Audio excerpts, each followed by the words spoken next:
तो दोस्तों आज मैं एक्सप्लेन करने वाला हूँ एक बहुत ही interesting Australian horror supernatural film को जिसका नाम है द मोगई। और ये बहुत ही खतरनाक ऑस्ट्रेलियन फोकलोर पर बेस्ड है जो कि काफी इंटरेस्टिंग है, आपको देखने में काफी मजा आएगा। और रिसेंटली मैंने बहुत ही बेहतरीन फिल्म्स को एक्सप्लेन किया है, इनकेस आपने मिस कर दिया जाकर जरूर देखिएगा, जैसे कि death whisperer 3, a woman called mother, साथ ही साथ मरियम द अनटोल्ड स्टोरी जो कि सच्ची घटना पर आधारित है। इनकेस आपने ये सारी की सारी अमेजिंग एक्सप्लेनेशंस मिस कर दी हैं तो जाकर देख लीजिए, उनका लिंक आपको नीचे कमेंट सेक्शन में टॉप पर मिल जाएगा। तो चलिए अब बिना किसी देरी के चलते हैं सीधा वीडियो की तरफ।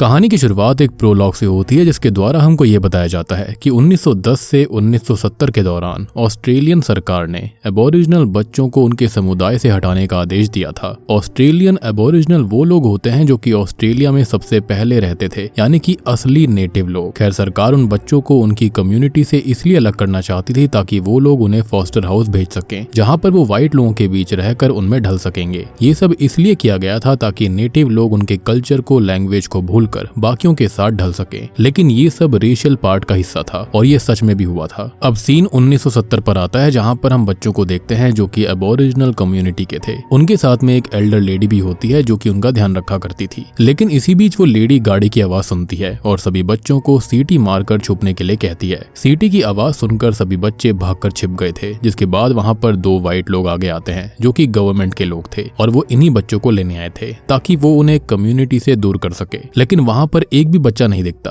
वो लेडी उन दोनों को वहां से भगाने की कोशिश कर रही थी, लेकिन वो वहां से नहीं जाते। उन्हें पता था कि बच्चे यहीं पर छुपे हुए हैं। तब वो लेडी सीटी मारकर बच्चों को भागने के लिए कहती है, जिसके बाद बच्चे भागने लगते हैं और उनके पीछे वो दोनों लोग भी भाग रहे थे। लेकिन इसी बीच उनमें से एक गवर्नमेंट के आदमी को 2 बच्चे मिलते हैं, लेकिन एगी नाम की बच्ची उनका ध्यान अपनी तरफ भटका देती है और वो एगी के पीछे भागने लगते हैं। लेकिन एगी आगे जाकर केव में छुप जाती है और वो 2 गवर्नमेंट के आदमी केव के पास आते हैं, लेकिन वो अंदर नहीं जाते।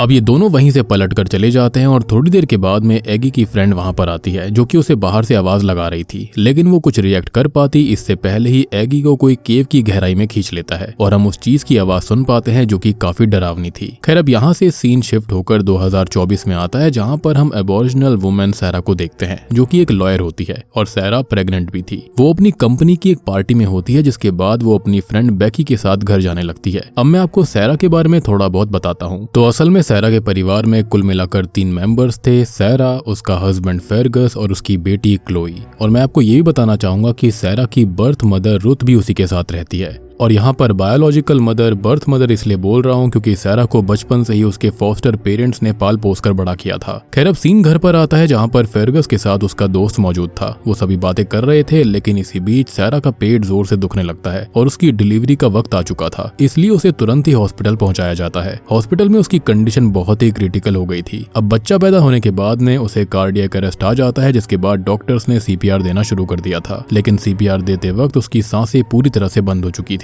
इसी बीच CPR देते वक्त उसकी सांसें दोबारा चलने लगती हैं और आंखें खुलने से पहले सैरा को एक क्रीचर दिखता है और फिर उसकी आंखें खुल जाती हैं। आंखें खुलने के बाद में उसने अपने बेबी को उठाया और उसके साथ उसके फॉस्टर पेरेंट्स भी मौजूद थे। साथ ही साथ उसकी बायोलॉजिकल मदर रुथ भी वहीं पर मौजूद होती है, जो कि बच्चे को देखकर बहुत खुश थी। ये असल में एक बेबी बॉय होता है, इसलिए वो उसका नाम जेकब रखते हैं। लेकिन यहाँ पर रुथ के अंदर अजीब सा डर आ गया था कि उसके नाती को कोई ले जाएगा। अब उसे यह डर इसलिए था क्योंकि रुथ की बहन को भी कोई ले गया था, लेकिन वो तो सालों पुरानी बात थी और रुथ का ये बर्ताव किसी को भी पसंद नहीं आता। अब इसके बाद में सैरा डिस्चार्ज हो गई थी और घर आ गई थी। घर आने के बाद में सैरा अगली सुबह ब्रेकफास्ट बनाने के लिए किचन में जाती है, जहाँ पर एक अंडा वो क्रैक करती है, लेकिन एक के अंदर से एक अनडेवलप्ड बच्चा निकलता है जो कि जिंदा था। लेकिन ध्यान से देखने पर सब कुछ नॉर्मल हो जाता है और ये सब सैरा का हेलुसिनेशन होता है। जिसके बाद सैरा और भी अंडों को तोड़ती है और उन सब में से बच्चे निकलते हैं। ये देखकर सैरा का दिमाग खराब हो जाता है और ये सब फेरगस देखता है तो उसको लगता है कि सैरा के हाथों से ये अंडे गिर गए हैं। अब यहाँ पर फेरगस कहता है कि वो ब्रेकफास्ट बना लेगा, वो आराम करे, शायद से ये जन्म देने के बाद में दिक्कत हो रही होगी।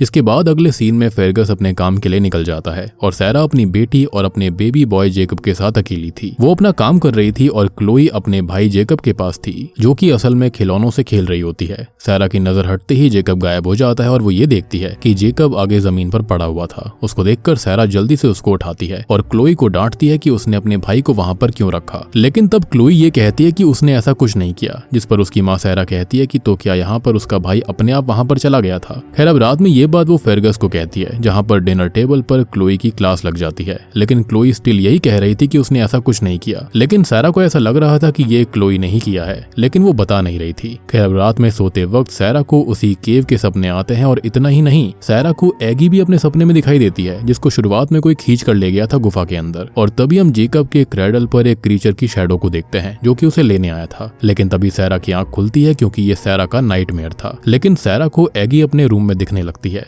सैरा उसके पास जाती है, जहाँ पर एगी ये कहती है कि वो आ रहा है, और इतना कहते ही वो अपना मुंह ऊपर करती है, जहाँ पर उसकी आंखें बिल्कुल सफेद थी। अब इस चीज को देखकर सैरा बहुत डर जाती है, लेकिन तभी एगी वहाँ से गायब हो जाती है। तब सैरा क्रेडल में देखती है, जहाँ पर उसका बच्चा जेकब नहीं था। वो घबराते हुए बाहर जाती है, जहाँ पर वो जेकब को अपने पिता के हाथों में देखती है, जिसके बाद वो चैन की सांस लेती है। लेकिन इससे सैरा बहुत डर गई थी। वो उसे बताती है कि उसने एक बहुत ही बुरा सपना देखा था। खैर अगले दिन वो अपने डॉक्टर के पास जाती है, और वो उसको सब कुछ बताती है। तब डॉक्टर कहता है कि ये सब उसका हेलुसिनेशन होगा, जो कि बिल्कुल नॉर्मल है बर्थ देने के बाद। लेकिन रात में नींद अच्छी आई, इसलिए वो उसको पिल्स दे देता है। अब यहाँ से सीन रात की तरफ आता है, जहाँ पर सैरा पिल्स नहीं लेती, क्योंकि उसको ये ठीक नहीं लगता। जिसके बाद वो सोने की कोशिश करने लगती है, लेकिन तभी उसे गेट पर एगी दिखती है। लेकिन पास आने पर वो क्लोई थी, जो कि पेरेंट्स के साथ सोने आई थी। तब सैरा उसे बुला लेती है, लेकिन इस बार सैरा पिल्स ले लेती है और चैन से सो जाती है। अगले दिन सुबह उसका पति फर्गस उसके पास आता है, जो कि जेकब को दूध पिला रहा था। जिसके बाद वो जेकब को सैरा के पास लेटा देता है। अगले सीन में सैरा जेकब को लेकर हॉल में बैठी हुई थी, जहाँ पर जेकब अपनी आंख खोलता है और उसकी आंखें सफेद थी। ये देखकर सैरा बहुत डर जाती है, लेकिन असल में ये सब उसका सपना था। जेकब तो उसके पास में ही सोया हुआ था। अगले सीन में वो लैपटॉप पर कुछ काम कर रही होती है कि तभी उसकी नजर अपनी बेटी क्लोई पर जाती है, जो कि किसी से बात कर रही थी। ऐसा लग रहा था कि जैसे क्लोई के पास कोई बैठा हो। अब सैरा उसे गौर से देख ही रही होती है कि तभी उसके पीछे एगी आ जाती है, जो कि सैरा को कहती है कि वो उसे देख रहा है। और ये सुनकर सैरा बहुत डर जाती है और अपने बच्चे को उठा लेती है। इसी बीच कोई सैरा के गेट पर दस्तक देता है, और दरवाजा खोलने पर उसे रुत मिलती है, जो कि उसके घर के अंदर आती है। लेकिन यहाँ पर उसकी माँ रुत जो होती है, वो कुछ झाड़ फूक का सामान लेकर आई थी। लेकिन सैरा उसे ये सब करने से मना कर देती है। तब रुत कहती है कि वो उसका ज्यादा टाइम नहीं लेगी, और इतना कहकर रुत उसकी वॉल पर एक निशान बनाती है, और सफेद चूने को लेकर वो अपने पोते के सर पर लगा देती है, और थोड़ा सा वो उसके मुंह के अंदर भी डाल रही थी, जिसके लिए सैरा उसे मना करती है, और सैरा उस पर चिढ़ जाती है। अब वो अपनी माँ रुत को वहां से जाने के लिए कहने लगती है।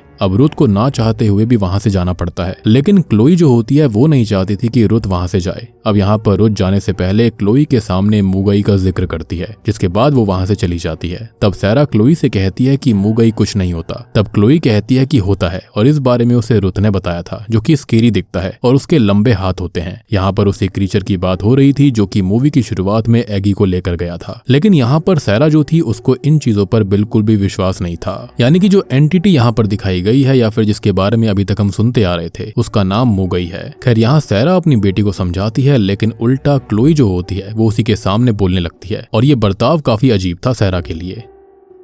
कुछ देर के बाद में सैरा अपने घर पर अपनी फॉस्टर माँ को बुलाती है, और उसकी फॉस्टर माँ को भी रुत की बातें पसंद नहीं आती। जिसके बाद अगले दिन सैरा अपनी बेटी को स्कूल छोड़ने आई थी, और वो उसकी टीचर मिसेस मिलर से मिलती है। अब मिसेस मिलर उससे उसका हालचाल पूछने लगती है, क्योंकि हॉस्पिटल के अंदर सैरा को कार्डियक अरेस्ट आया था, लेकिन ये चीज आखिरकार उसे कैसे पता। तब वो ये बताती है कि जब फर्गस यहाँ पर क्लोई को छोड़ने आया था, तब उसने ही उसको ये बात बताई थी। ये बात सैरा को बिल्कुल भी अच्छी नहीं लगती। उसे थोड़ी सी जेलेसी और इनसिक्योरिटी फील होती है। खैर अगले सीन में सैरा घर पर थी कि तभी उसके घर पर बैकी आती है, जिसके बाद वो दोनों लंच और वाइन पीते हुए बातें करने लगते हैं। लेकिन बातों के बीच सैरा को जेकब के रोने की आवाज आ रही थी, लेकिन ये आवाज बैकी को नहीं आती, क्योंकि जेकब रोया ही नहीं था, और ये बस सैरा को सुनाई दे रही थी। यानी कि या तो ये हेलुसिनेशंस थे, या फिर ये मुगई की चाल थी। खैर इसी बीच सैरा को याद आता है कि उसे अपनी बेटी को लेने स्कूल भी जाना है। जिसके बाद बैकी और सैरा दोनों ही स्कूल जाते हैं, जहाँ पर सैरा को देखकर मिसेस मिलर समझ जाती है कि सैरा ने शराब पी है, और ये देखकर वो क्लोई को उसे नहीं देती, क्योंकि स्कूल का रूल था कि वो स्टूडेंट्स को इंटॉक्सिकेटेड पेरेंट्स के साथ नहीं छोड़ सकती थी। कुछ भी हो सकता था, लेकिन सैरा कहती है कि वो इंटॉक्सिकेटेड नहीं है। यहाँ पर दोनों में बहस हो जाती है, और इसी बीच सैरा ने जेकब को गलती से गिरा दिया था। लेकिन अच्छी बात ये थी कि जेकब को कोई चोट नहीं आई थी। इसके बाद में मिसेस मिलर वहाँ पर पुलिस गार्ड्स को बुलाती है, जो कि उससे पूछताछ करती है। तब सैरा एक्सेप्ट करती है कि हाँ, उसने लंच करते वक्त बैकी के साथ वाइन पी थी। पुलिस बैकी से पूछते हैं कि क्या उन्होंने ऐसा किया था। तब बैकी साफ मना कर देती है और कहती है कि उसने ऐसा नहीं किया, सैरा झूठ बोल रही है। और ये सुनकर सैरा को बहुत गुस्सा आता है। खैर इसी बीच फेरगस वहाँ पर आता है, और फेरगस के आने के बाद में सब सॉर्ट आउट हो गया था। जिसके बाद वो दोनों घर जाने लगते हैं। लेकिन सैरा फेर्गस को कार में भेज देती है और फिर बेकी को कन्फ्रंट करती है। अब सैरा जो होती है वो बेकी से पूछती है कि आखिरकार उसने झूठ क्यों बोला। तब बेकी उसको कहती है कि अगर वो सच बोल देती तो ये बात उसके वर्क स्टेशन तक पहुंच जाती तो उसको फायर कर दिया जाता। बेसिकली उसने ये सब अपनी जॉब बचाने के लिए किया था।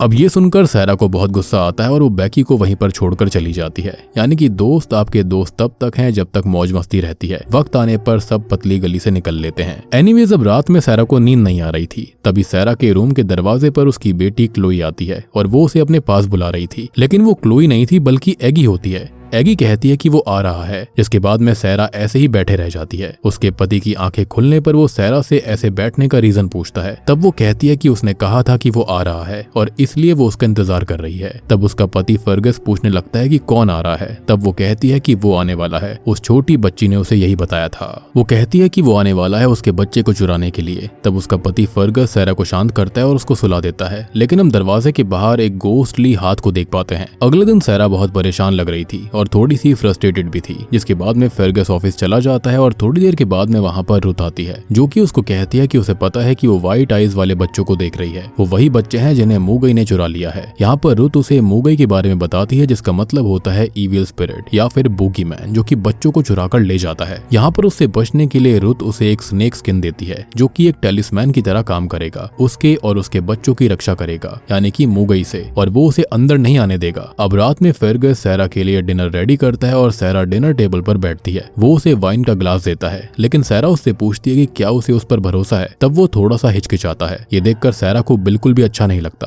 और वो गुस्सा होकर वहां से चली जाती है। अब अगले दिन सैरा उठकर आती है, जहां पर वो उस स्नेक स्किन को वहीं किचन में देखती है। तब वो फर्गस से पूछती है कि ये चीज यहाँ पर क्या कर रही है। तब वो कहता है कि रुथ ने कहा था कि ये चीज इविल स्पिरिट को दूर रखती है, और यहाँ पर सैरा कुछ नहीं कहती क्योंकि वाकई उसे आज कोई सपना नहीं आया था। इसके बाद में सैरा अपने बच्चे के क्रेडल के पास थी और तभी वो ढेर सारे अंडे अपने बच्चे के आसपास देखती है। सैरा एक अंडे को उठाकर देखती है, जो कि हैच होकर टूट गया था और उसमें से एक सांप निकलता है। ये देखकर वो चिल्लाने लगती है और अपने बच्चे को उन अंडों के बीच से उठा लेती है। इतने में ही फेर्गस वहां पर आता है, लेकिन अब तक सब कुछ नॉर्मल हो गया था। अब सैरा गुस्से में आकर उस स्नेक स्किन को फेंक देती है और अपने पति को उसे बाहर डस्टबिन में डालने के लिए कहती है। तब फर्गस कहने लगता है कि ये उसकी माँ ने दिया था। तब सैरा कहती है कि उसने उसे जन्म दिया है, लेकिन वो उसकी माँ नहीं है, उसे पाला पोसा किसी और ने है। अब ये सुनकर फर्गस जो होता है उस स्किन को डस्टबिन में फेंक देता है। अब सीन चेंज होता है, जहां पर अगले दिन सैरा का भाई रे घर पर आता है, जो कि इसलिए आया था ताकि सैरा हॉस्पिटल जा सके एंड ऑब्वियसली उसकी गैर मौजूदगी में वो उसके बच्चों का ध्यान रखेगा। लेकिन सैरा जाना नहीं चाहती थी। तब फेर्गस उसको जबरदस्ती लेकर जाता है। वहां वो डॉक्टर को सब कुछ बताता है। तब डॉक्टर सजेस्ट करता है कि उसे कुछ दिन फैसिलिटी में एडमिट रखा जाए, लेकिन सैरा कहती है कि वो अपने बच्चों को अकेला नहीं छोड़ेगी। अगर ऐसा हुआ तो मूगई उसके बच्चों को ले जाएगा। तब डॉक्टर कहता है कि फिलहाल उसके बच्चों को उससे ज्यादा खतरा है, लेकिन सैरा यहाँ पर हरगिज नहीं जाना चाहती थी। तब डॉक्टर 2 गार्ड्स को बुलाता है, जो कि जबरदस्ती उसको ले जाने लगते हैं और ये देखकर फेर्गस को भी अच्छा नहीं लगता, लेकिन उसे ये मजबूरी में आकर एक्सेप्ट करना पड़ता है क्योंकि उसको लग रहा था कि सैरा को मेंटल इश्यूज हो रहे थे। खैर अब इसके बाद में फेर्गस घर आ गया था और दूसरी ओर हम देखते हैं कि सैरा वहां से भागने की कोशिश कर रही होती है, लेकिन वो भाग नहीं पाती। अब फेर्गस सोने जाता है, लेकिन उससे पहले वो अपनी बेटी क्लोई को गुड नाइट बोलता है और उसको अच्छे से समझा देता है कि उसकी माँ थोड़े दिन बाद आएगी। इसके बाद फेर्गस अपने रूम में चला जाता है और फेर्गस के जाने के बाद में क्लोई का दरवाजा एगी बंद करती है, मतलब कि एगी क्लोई के साथ थी एंड माइट भी वो इनको बचाने की कोशिश कर रही थी। खैर इधर फेर्गस सोने की कोशिश कर रहा होता है, लेकिन तभी उसे कुछ अजीब लगता है। वो अपने बच्चे की क्रेडल की तरफ देखता है, जहां पर उसे मूगई दिखाई देता है। जी हाँ, जो कि उसके बच्चे को लेने आया था। ये देखकर वो भी डर जाता है। अब वो जल्दी से जेकब को उठाकर रूम को बंद कर देता है और फिर वो क्लोई को बाहर बुलाता है। इसके बाद वो तीनों वहां से निकल जाते हैं और अब जाकर फेर्गस को सैरा पर भरोसा हुआ था। वो सीधा ही अपनी पत्नी सैरा को लेने मेंटल हॉस्पिटल जाता है, जहां पर जाकर वो सैरा को डिस्चार्ज करने के लिए कहता है, लेकिन अथॉरिटी इसके लिए मना कर देती है क्योंकि सैरा की हालत ठीक नहीं थी। तब फेर्गस जबरदस्ती अंदर घुस जाता है और सैरा को ढूंढने लगता है। वो एक सिक्योरिटी गार्ड को बेहोश करके उसका की गार्ड लेता है और फिर वो सैरा के केज को ढूंढकर उसे खोल देता है। वो सैरा को आजाद करने लगता है और साथ ही साथ उससे माफी भी मांगता है कि उसने उस पर भरोसा नहीं किया, उसने गलती करी। अब यहाँ पर वो सैरा को लेकर निकल जाता है और अब वो रुथ के पास जा रहा था क्योंकि वही एक थी जो कि इस दिक्कत को हल कर सकती थी। अब रास्ते में जाते हुए रात हो जाती है और फेर्गस को नींद के झोंके आने लगते हैं, जिसको जिसको देखते हुए फेर्गस अपने परिवार की सेफ्टी के चलते मोटल को ले लेता है, यानी कि रात में रुकने के लिए। लेकिन अगली सुबह क्लोई कहीं चली गई थी, जिसके बाद सैरा और फेर्गस उसे पूरे जंगल में ढूंढने लगते हैं। तभी सैरा को एगी मिलती है जो कि उसे दूसरी तरफ इशारा करती है और वहीं से उनको क्लोई मिल जाती है।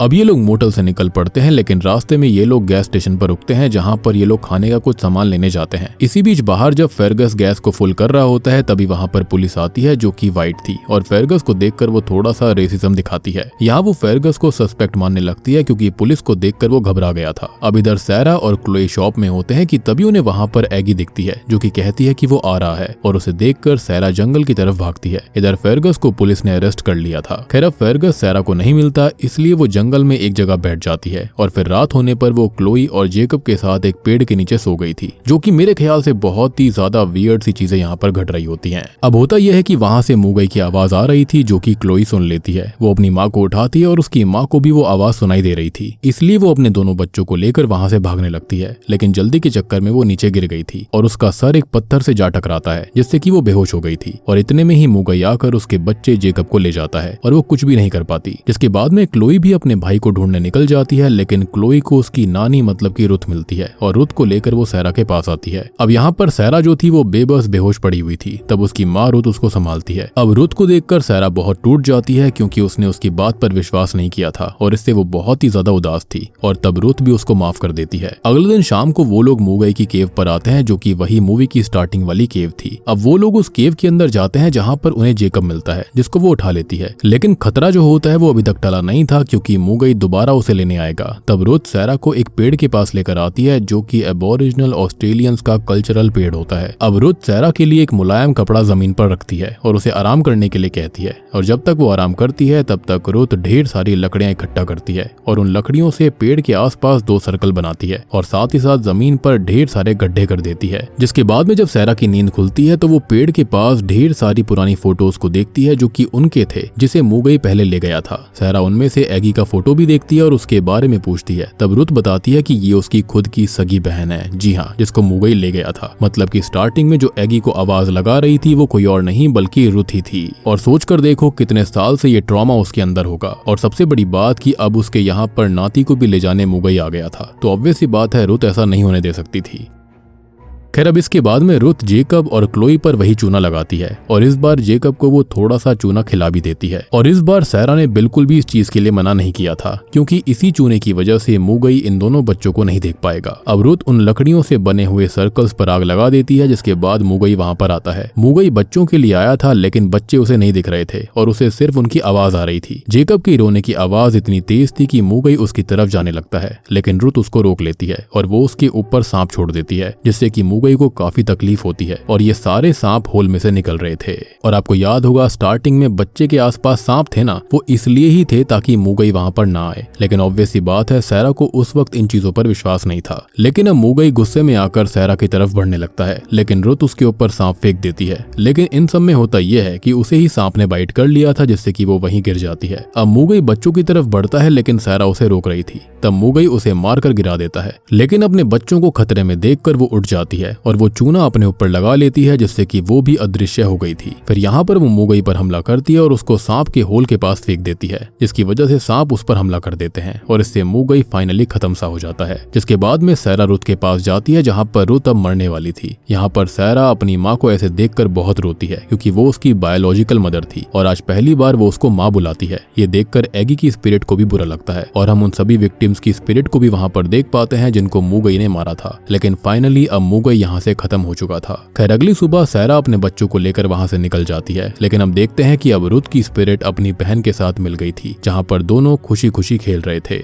और बूम, इसी के साथ में मूगई फिल्म यहीं पर खत्म हो जाती है। तो दोस्तों ये थी मूगई फिल्म की कहानी जो कि सिंबॉलिकली रिप्रेजेंट करी गई है। यहाँ पर जो मूगई था वो कोई और नहीं बच्चे छीनने वाला था और यहाँ पर ये एक जनरेशनल ट्रॉमा की तरह होता है। मींस जिस तरह से एबोरिजिनल लोगों से उनके बच्चों को अलग कर दिया गया था, यहाँ पर ये कॉन्सेप्ट बिल्कुल फिट बैठता है। यहाँ पर मूगई उस रेशियल सोसाइटी का रिफ्लेक्शन है जिन्होंने की एबोरिजिनल लोगों से उनके बच्चे छीन लिए थे, लेकिन आखिर में उनके ही रिचुअल कल्चर से सैरा के बच्चे बच पाए। सैरा भी हमें कुछ इस तरह से दिखाई दिखाई गई थी जहाँ पर वो व्हाइट के अराउंड अच्छे से ढल चुकी थी। लेकिन असली बात तो ये थी कि सैरा हमेशा से एक एबोरिजिनल थी जो कि अपने कल्चर को कभी नहीं मानती थी, साथ ही साथ अपनी रियल माँ से भी नफरत करा करती। लेकिन हुआ क्या, लास्ट में वो अपने कल्चर को और अच्छे से मानने लगी। अब यहाँ पर जो सांप दिखाया गया है ना, वो एबोरिजिनल कल्चर में सांप यानी कि रेनबो सर्पेंट प्रोटेक्शन, एंसेस्टर्स और स्पिरिचुअल पावर का सिंबल है। मूवी के अंदर जब सांप आता है वो एक्चुअली सैरा के एंसेस्टर्स कल्चर की पावर को रिप्रेजेंट करता है, लेकिन सैरा ने उसको नहीं माना और अपने बच्चे को वहां से हटा लिया, अदरवाइज उसको मूगई स्टार्टिंग से ही नहीं ले जा पाता। अब बात करते हैं इस मूवी के और थीम्स के बारे में। तो द मूगई मूवी जो है उसके अंदर थीम ये है कि यहाँ पर असली हॉरर कोई मॉन्स्टर नहीं बल्कि जनरेशनल ट्रॉमा, कॉलोनियल ऑपरेशन और माँ बाप से बच्चे छीनने का डर है। मूवी एबोरिजिनल फोकलोर के मूगई को इस्तेमाल करके दिखाती है कि कैसे स्टोलन जनरेशंस का जख्म आज भी जिंदा है, जहाँ पर एक माँ अपने बच्चों को बचाने के लिए सिस्टम, सोसाइटी और अपने ही डर से लड़ती है। जब तक सैरा अपनी कल्चरल रूट्स और अपनी माँ की बात को रिजेक्ट करती है, मूगई स्ट्रॉन्ग रहता है, और जैसे ही वो अपनी पहचान और एंसेस्टर्स की विजडम को एक्सेप्ट करती है, वो डर टूटने लगता है, यानी कि मूगई खत्म हो जाता है। और मैसेज ये है कि हीलिंग कल्चर को अपनाने से आती है, ना कि उससे दूर भागने से। तो उम्मीद करता हूँ कि अब आपको ये फिल्म अच्छे समझ में आ गई होगी। समझ में आ गई है तो वीडियो को लाइक कर दीजिए, चैनल के ऊपर नए हो तो सब्सक्राइब कर लो। और रिसेंटली मैंने एक बहुत ही बढ़िया इंडोनेशियन हॉरर मूवी जैसे कि द मरियम अनटोल्ड स्टोरी, साथ ही साथ ए वुमेन कॉल्ड मदर को एक्सप्लेन किया है। सच्ची घटनाओं पर आधारित है। इनके सबने मिस कर दी है, जाकर देख लीजिए। उनका लिंक आपको नीचे पिन्ड कमेंट में टॉप पर मिल जाएगा। तो मैं आप सबको मिलता हूँ अगली वीडियो के साथ में, तब तक के लिए स्टे